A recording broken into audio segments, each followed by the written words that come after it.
Salam uşaqlar. Bugün bu Fatma İpəyi ve biz böyle bir oyun oynuyoruz. Bize atamıza suallar veriləcək. Mesela atanın sevimlisi kimdir? Ata ile Fuadın başına sokacaq. İli mənim, ili ikimizin. İkimiz de var da. İndi böyle bir oyundur bu. O görmüşsünüz internette tez-tez. Hansı daha çox tənbəldir?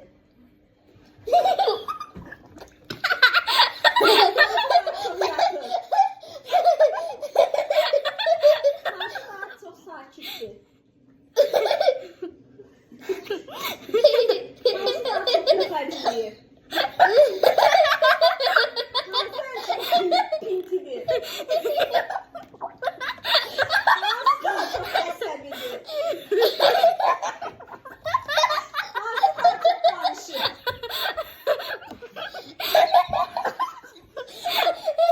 Hansı daha çox paxıldır?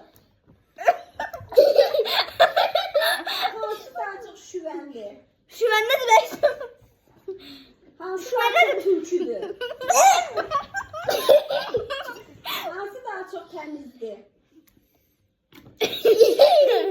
Hansı daha çox çalışqandır? Hansı tərsdir? Hansı daha çox gülməlidir?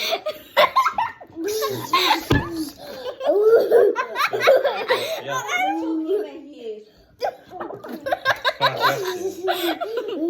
Hansı daha çox sözə qulaq asmır?